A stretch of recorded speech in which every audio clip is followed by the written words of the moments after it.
1타 강사 복쌤의 안경사 국가고시 용어풀이 안경 재료학편 녹화를 시작해 보도록 하겠습니다.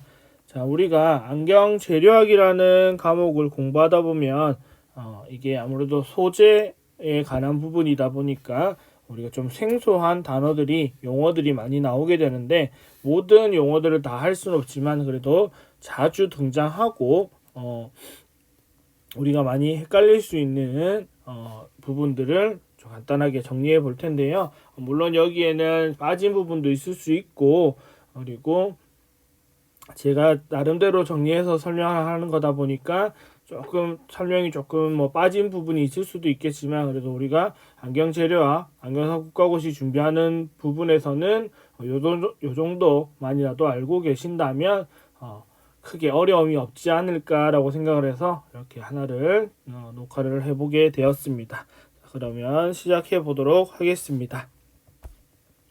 자, 우선 우리는 안경테에 관해서 각 부분의 명칭들을 우선 알고 갈 필요가 있겠죠. 각 부분의 명칭들. 자, 그러면 안경테는 크게 메탈과 플라스틱으로 구분할 수 있고, 물론 여기는 테가 프레임이 없는 무테로 갈 수도 있지만, 무테를 제외하고 메탈과 플라스틱으로 구분한다고 했을 때, 우선 메탈과 플라스틱에서 공통적으로 나오는 템플, 다리라고 하는 부분은 우선 반복적으로 나오는 거니까 제외를 하고, 메탈에만 주로 있는 곳은 코패드가 이제 메탈에만 존재하겠죠. 물론 지금 임상 현장에서 쓰는 플라스틱 뿔테는 코받침이 박혀져 있는 금속 코받침이 박혀져 있는 형태로 나오지만, 우리가 이제 책에서 교재에서 말하는 플라스틱은 플라스틱 그대로가 되어 형태로 박혀져 있는 고정형이기 때문에 코패드라는 것이 따로 없게 된다라는 부분이 됩니다. 그래서 코패드가 아무래도 차이가 될 거고, 코패드가 있으려면 패드암이 있겠죠. 여기다가 지금 플러스 패드암, 코패드를 움직일 수 있는 기둥이라고 하죠. 기둥 부분이 추가적으로 들어가게 될 거고요. 자, 다음 엔드피스와 여러분이 힌지를 좀 구분해 주셔야 되는데, 힌지는 우리가 한국말로 풀이하면 경첩이라는 뜻입니다. 경첩이라고 하면 우리가 우리 문에 달려있는 틀 있죠. 문을 열고 닫을 때 열고 닫힐 수 있게 해주는 부분. 그러니까 힌치는 엔드피스 끝에 달려가지고 엔드피스와 다리 또는 림과 다리를 연결해 줄 수 있는, 다리가 접힐 수 있도록 만들어주는 부분이 경첩 부분 힌지가 되겠고요. 엔드피스는 림과 다리 사이에서 연결 부분, 그러니까 즉 경첩이 달릴 수 있는 부분을 만들어주는 부분이 몸통의 역할을 해주는 게 엔드피스가 되겠다라는 거. 그러면 엔드피스는 나중에 뭐에 영향을 줄 수 있냐면, 경사가 그리고 다리 벌림각 이런 부분에서 피팅 요소, 변수 요소가 된다라는 부분 체크하시면 되겠고, 그리고 템플 끝에 있는 템플 팁이라는 부분이 있죠. 템플 팁이라는 부분이 존재하고, 좌우 림과 림 사이에 존재하는 이 브릿지, 연결부라고 하죠. 연결부라고 하는 것도 존재한다라는 거. 그래서 각 부분의 명칭을 우리는 알고 계시고 이름도 알고 계셔야 될 것 같습니다.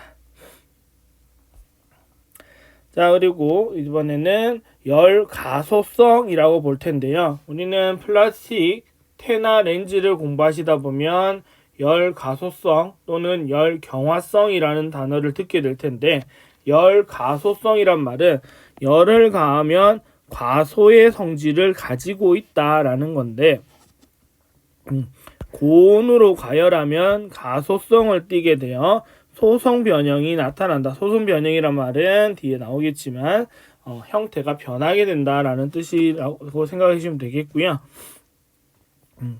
가열하면 쉽게 말하면 액체 형태로 부드러워진다. 이거는 말이 어려우면 여러분이 흔히 접할 수 있는 일회용 생수병 있죠. 500ml, 1리터, 2리터짜리 생수병에 우리가 정수기에 뜨거운 물을 붓게 되면 페트병이 쪼그라드는 것을 볼 수 있죠. 이런 것을 가소화된다라고 생각하시면 되겠습니다. 근데 얘는 다시 펴가지고 냉각하에 굳힌 다음에 다시 성형을 다시 해서 재활용이 가능하다라는 장점이 있죠. 그래서 우리는 일회용 페트병, 생수병을 재활용하죠. 재활용 페트병이라고 하죠. 재활용 가능하다. 그리고 얘는 선형 구조, 선의 형태로 연결이 되어 있어서 분자 간 결합력이 약하기 때문에 그 분자 간 균형을 깨트려 가지고 재활용을 가능할 수 있게 만들어진다라는 거고, 만드는 방법은 사출과 절삭 방법으로 만들 수 있다. 사출을 찍어내는 거, 절삭은 오려내는 거, 잘라낸다라고 생각하시면 되겠죠. 판에 그림 그려가지고 이렇게 오려내는 거. 자, 그리고 열 가소성 프레임, 태에는 셀룰로이드, 아세테이트, 폴리아미드라고 하는 나일론, 프로피오네이트 등등이 들어가지만 많이 볼 수 있는 게 셀룰로이드와 아세테이트가 되겠고, 그리고 렌즈 종류에서는 대표적인 게 PC라고 우리가 흔히 부르는 폴리카보네이트가 있겠습니다. 폴리카보네이트. 자, 이렇게 생각해 주시면 되겠습니다. 자, 다음에 열 경화성인데요. 열 경화성은 열을 가하면 경화된다. 경화된단 말은 딱딱해진다. 우리가 해부학 수업을 할 때 수정체에서 경화된다라는 말이 나오죠. 그래서 수정체가 딱딱해져서 탄력성을 잃게 돼서 나타나는 증상이 노안이라고 하잖아요. 그래서 경화된단 말은 딱딱해진다. 그래서 얘도 똑같이 고열으로 가열하면 고분자 사슬 구조 형태 때문에 딱딱하게 굳는 경화 현상이 나타난다. 그래서 얘들은 재활용이 불가능하다. 왜? 열을 가해서 녹일 수가 없잖아요. 열을 가하면 점점 더 딱딱해지다가 결국 파괴되어 버릴 거니까. 그리고 얘들은 구조가 3차원적인 그물 형태. 우리가 고기 잡을 때 쓰는 그물 있죠. 우리가 망사라고 하죠. 그래서 망사 또는 망상 구조라고 우리가 부르고요.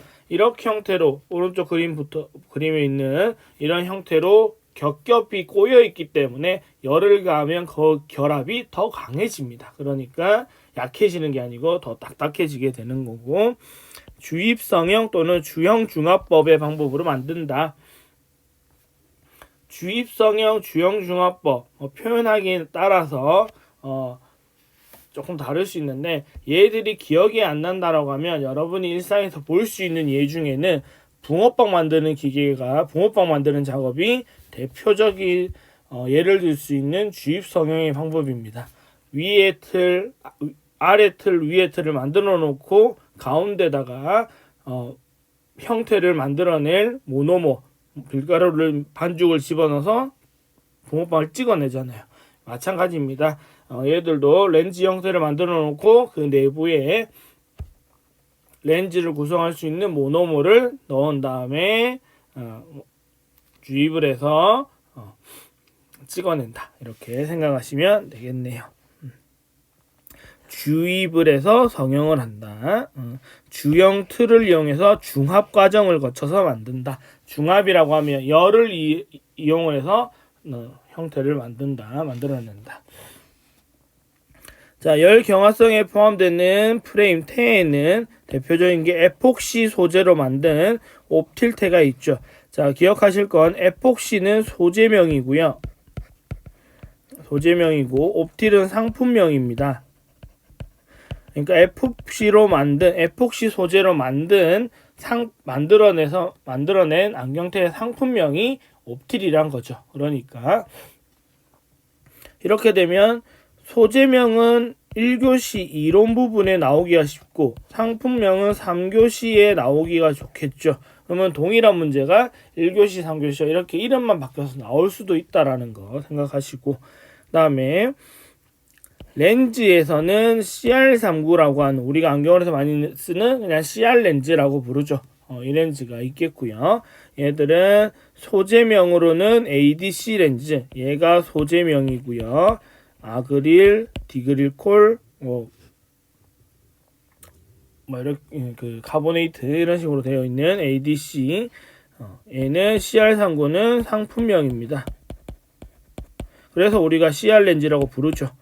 이렇게 구분할 수 있으면 두 개 같은 건데 소재명으로 부르냐 상품명으로 부르냐 이거의 차이가 있다라는 거 기억하시면 되겠습니다. 네, 여러분이 계속 생각해야 될 건 열 가속성과 경화성은 따로따로 볼 게 아니고 두 개를 동시에 놓고 항상 비교하듯이 공부하셔야지만 헷갈리지 않는다라는 부분. 자, 그리고 열 팽창 계수요. 단어를 그대로 해석하시면 쉬운데 열 때문에 팽창하는 계수 수치라는 소리입니다. 열 때문에 팽창이면 늘어나는 거죠. 열 때문에 팽창 늘어나는 수치다. 온도가 상승할 때 팽창하는 길이가 될 수도 있고 최적이 될 수도 있죠. 그래서 길이 또는 최적 비율을 말한다. 그래서 0도씨의 기준값과 얘가 이제 기준이죠. 기준값과 비교했을 때 온도가 1도씨 증가하였을 때 특정 방향으로 늘어난 길이 또는 최적을 얼마만큼 늘어난다라는 것을 측정하겠죠. 또는 몇 도 이후로는 더 많이 늘어나고 몇 도 이후로는 어떻게 늘어난다 이런 것들을 또 수치화시켜서 나타낼 수도 있겠고, 팽창 계수는 클수록 좋지 않다라는 겁니다. 왜? 온도가 1도 변했을 때 많이 변하면 안 좋은 거니까요. 안 변할수록 좋은 거죠. 왜? 온도에 대한 저항력이 크다는 뜻이 되니까. 그래서 금은 1.43, 철 1.2, 구리 1.7, 니켈 1.3, 은 1.97, 백금 0.90. 백금은 오히려 거의 늘어나지 않는다라고 생각이 되지만 생각보다 은은 잘 늘어난다. 열에 의해서 잘 변한다라는 거 우리가 볼 수 있겠다라는 부분 생각하시고요. 그다음에 금이나 은 나올 때 은 나올 때 꼭 나오는 얘기가 전성과 연성인데, 전성은 펼침성이라고 우리가 얘기할 수 있고 연성은 뽑힘성이라고 얘기할 수 있는데, 전성은 뭐냐면 압축하는 힘 또는 두드리는 힘에 의해서 힘에 의해서 물질이 얇게 펴지는 능력을 말합니다. 그래서 펼침성이라고 얘기하고, 쉽게 예를 들면 우리 밀가루 반죽 있죠. 수타면 만들 때 수타면이 아니고 밀가루 반죽을 생각하시면 되겠고, 아니면 더 쉬운 건 그 돈가스 고기 있잖아요. 돈가스 고기 가지고 오면 처음에 두툼한 거를 망치로 쳐가지고 얇게 펴잖아요. 이게 전성이라고 생각하시면 돼요. 고기가 펴지는 것은 전성이라고 생각하시면 되겠습니다. 전성. 자, 그 다음에 연성이라는 것은 당기는 힘에 의해서 길이 방향으로 늘어나는 성질입니다. 대표적인 게 수타면이죠. 수타면 툭툭 쳐가지고 옆으로 쭉 당기면 이 면발들이 쭉 늘어나서 여러 면발들이 돼서 다시 쳤다가 또 한번 또 배로 늘어나고 이런 식으로 되잖아요. 그래서 누르는 두드리는 또는 압축하는 힘에 의해서 늘어나는 것은 전성이고, 당기는 힘에서 늘어나는 것은 연성이다. 그래서 전성과 연성, 금은 또는 은은 전성과 연성이 매우 좋다. 그래서 우리가 반지 같은 경우는 내가 손가락에 살이 쪘다라고 한다고 하면 반치수 또는 한 치수 정도, 내가 13호로 썼는데 14호 이 정도는 금은방이나 액세서리점 가보면 그 자리에서 이렇게 밑으로 갈수록 원뿔 형태로 된 넓어지는 봉에다가 반지 끼워 놓고 망치로 탁탁 고무망치로 두드리면 그 상태에서 어느 정도로 한 반치수 정도는 늘어나거든요. 이게 가능한 이유는 연성이 좋기 때문에, 두드려서 펴지는 힘이 있기 때문에 사이즈가 늘어날 수 있다라는 부분 생각하시면 좋을 듯 합니다. 자, 이번엔 탄성인데요. 탄성하면 앞에 단전 탄력이라고 생각하시면 되겠고, 외력, 외부의 힘에 의해서 변형된 물체가 외력이 제거됐을 때 원래 상태로 돌아가는 성질. 쉽게 말하면 고무줄을 당기면 당기는 힘 때문에 늘어나죠. 근데 힘을 놓으면 얘가 수축하면서 제자리로 돌아가죠. 이게 탄성입니다. 고무줄의 탄성. 그래서 외력이 어느 한계를 넘어서면 회복하지 못한다. 이때 한계의 힘을 탄성 한계라고 하고, 탄성 한계를 넘어선 변형을 소성 변형. 소성 변형이란 말은 한계치를 넘어가서 형태가 변화되었다라는 거죠. 고무줄을 너무 많이 당기면 얘가 툭 끊어지잖아요. 그러면 원래대로 돌아갈 수가 없죠. 이렇게 되면 이거는 소성 변형이 나타났다라는 형태로 말을 하게 됩니다. 그래서 탄성이라고 하면 탄력성, 당겨서 놓았을 때 회복하는 능력, 용수철, 스프링 생각하시면 또는 고무줄 생각하시면 되겠습니다. 자, 그 다음에 맥리와 기포인데요. 맥리는 유리의 물리적 성질과 화학적 성분이 고르지 못하여 생기는 흠 이런 거죠. 유리를 만들 때 나타나는 문제점이죠. 오류죠. 를 말하는 거고, 기포는 우리가 잘 알듯이 우리가 휴대폰 오른쪽 그림과 같이 휴대폰 액정 필름 붙일 때 많이 신경 쓰는 이런 기포들 있죠. 그래서 다른 물질 안에 들어가 있는 작은 방울, 액체 안에 기체 이런 등의 의미로 생각하시면 되겠습니다. 기포 이런 것들이 있으면 아무래도 렌즈를 만들었을 때 또는 렌즈에 도금이나 뭐 착색을 했을 때, 코팅을 했을 때 이런 부분이 있으면 그 부분이 흠집이 생긴 거니까, 불량이 생긴 거니까 좋지 않죠. 그래서 맥리와 기포는 이런 뜻이다라는 거. 그리고 비중과 밀도, 우리가 이제 비중이 얼마다 이런 게 많이 듣게 되는데, 비중은 어떤 물질의 밀도와 표준 물질의 밀도와의 비율입니다. 그러니까 우리가 비중이 크다, 비중을 크게 차지한다. 그러니까 정해진 틀이라는 표준 내에서 이 새로운 물질이 차지하는 비중이 얼마나 되겠느냐, 이런 거죠. 그래서 어떤 물질이 물에 뜨냐 가라앉냐를 가지고 우리가 기본적으로 판단을 합니다. 뜨면 비중이 가벼운 거, 가라앉으면 비중이 무거운 거, 이런 게 보통 판단을 하게 되고요. 표준 물질이라고 할 때는 고체나 액체를 측정할 거라고 하면 물을 기준으로 하고, 물이라는 게 표준 물질이 되겠고, 기체의 비중을 측정하고 싶을 때는 공기를 기준 물질로 둔다. 근데 우리는 재료학이니까 다 고체를 쓰겠죠. 그러니까 물을 4도씨에 1기압에 물을 기준 물질로 두고, 거기다가 우리가 원하는 물질을 담궜을 때 어떻게 반응하느냐를 보고 비중이 얼마다 이렇게 판단을 하고요.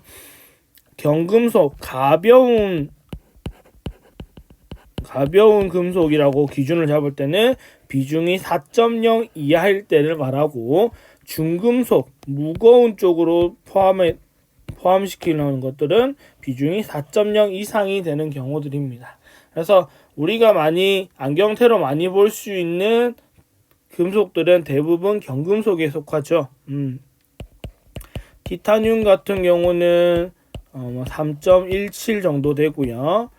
비중이 3.17 정도 되고, 이러니까 우리가 많이 쓰는 것들은 좀 가벼운 편에 속하는 금속들이다. 백금은 우리가 알고 있는 무겁다고 하는 플래티늄 백금 같은 경우는 19 정도가 되거든요. 그러니까 상당히 무거운 금속이 되겠죠. 그리고 밀도라는 것은 질량을 부피로 나눈 양인데, 우리가 밀도가 높다 낮다라고 하죠. 인구 밀도가 높다, 인구 밀도가 낮다, 얼마나 이 부피에 많이 모여 있느냐 아니냐를 가지는 건데, 우리는 비중이라는 것만 크게 생각을 하고 잘 이해하고 계셔도 충분할 듯 합니다. 자, 그 다음에 강도와 경도인데요. 거의 똑같아 보이는데 매우 다른. 자, 강도는 내충격성, 충격에 대한 내구성이죠. 충격에 대한 내구성. 내구성이라는 말은 저항력이 강하다. 그래서 물체의 강한 정도, 얼마나 강하냐 약하냐를 따지는데 이거는 깨짐의 정도를 가지고 판단합니다. 잘 깨지면 강도가 약한 거고요. 잘 깨지지 않으면 강도가 강하다라고 하죠. 그러면 유리와 플라스틱을 비교하면 플라스틱이 강도가 더 좋죠. 왜? 유리보다는 플라스틱이 덜 깨지는 편이니까. 그리고 플라스틱이랑 금속이랑 비교하면 당연히 금속이 덜 깨지겠죠. 그러다 보니 금속이 더 강도가 강하다라고 할 수 있고, 이 강도를 표현하는 방법에는 압축, 인장, 비틀림, 힘 강도가 나오게 되는데, 우리 안경 렌즈 쪽에서 나오는 얘기로는 압축과 인장 강도가 언급이 될 거고, 나중에 안경테 쪽에서는 비틀림과 힘 강도에 대한 얘기를 언급을 하게 되겠지만, 아직 비틀림과 힘 강도에 대한 내용은 우리 교재에서도 크게 언급을 하지 않아서 우리는 압축과 인장 강도 렌즈 부분에서만 한 번 더 보도록 하겠고요. 비틀림과 힘 강도는 나중에 테에 피팅을 할 때는 이 부분이 신경을 쓸 수밖에 없을 부분이긴 하지만 지금 당장 보지는 않을 겁니다. 자, 이번에는 경도인데요. 얘는 마모에 대한 내구성입니다. 마모라면 손상되는 거죠. 긁혀서 사라지는 거. 그러니까 표면에 단단하고 무른 정도를 나타내는데 긁힘에 대한 저항도라고 생각하시면 되겠죠. 긁힘에 대한 저항도.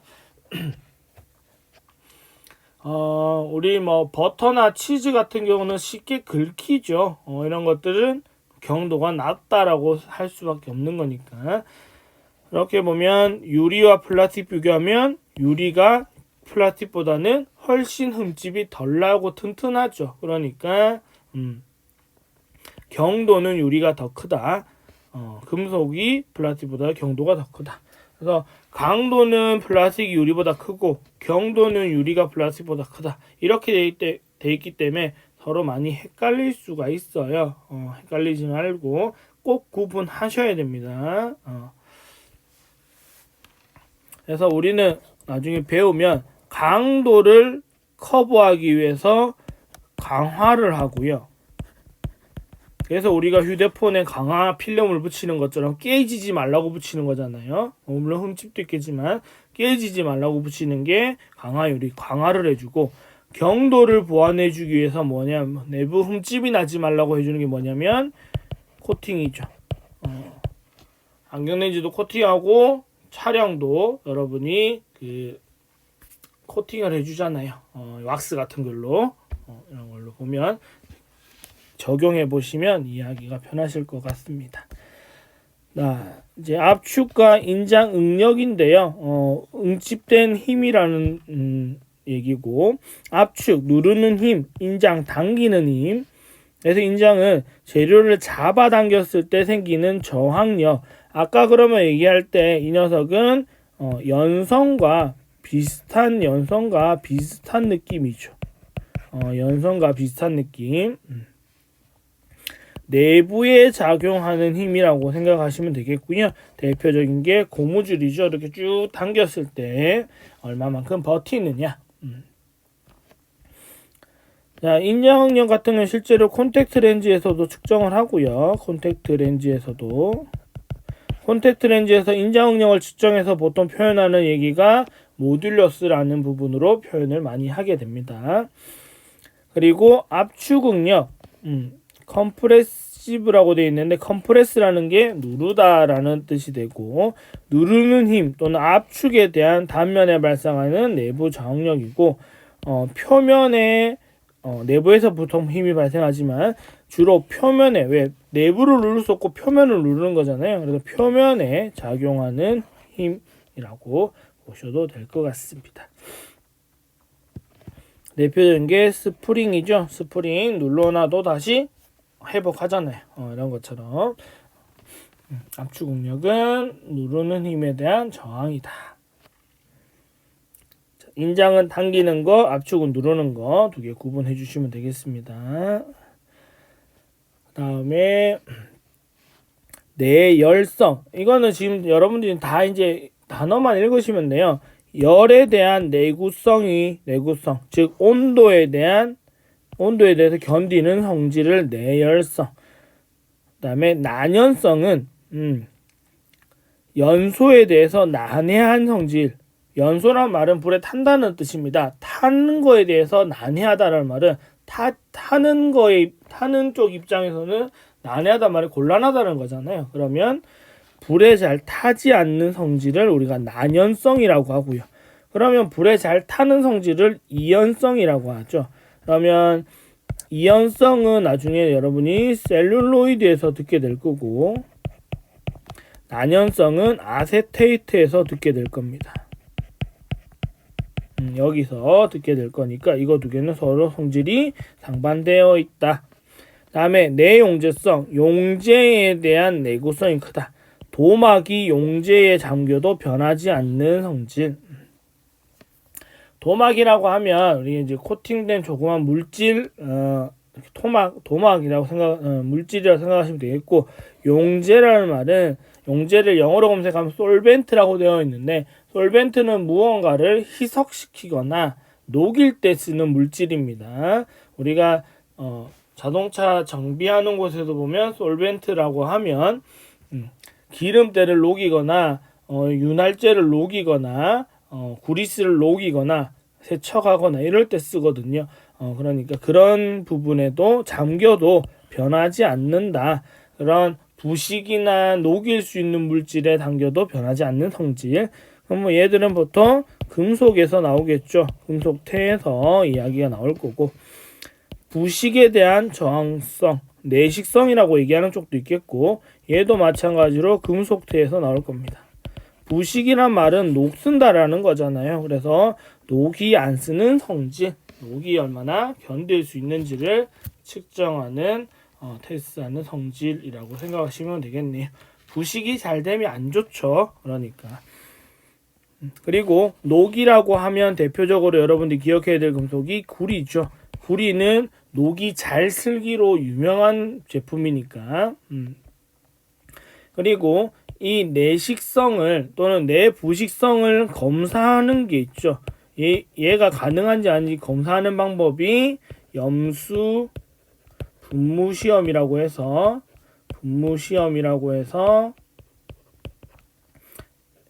약자로 CASS라고 부르죠. 우리 그 경기도나 수도권에 가보면 눈 많이 올 때 옆에 염수 분무 장치라고 되어 있잖아요.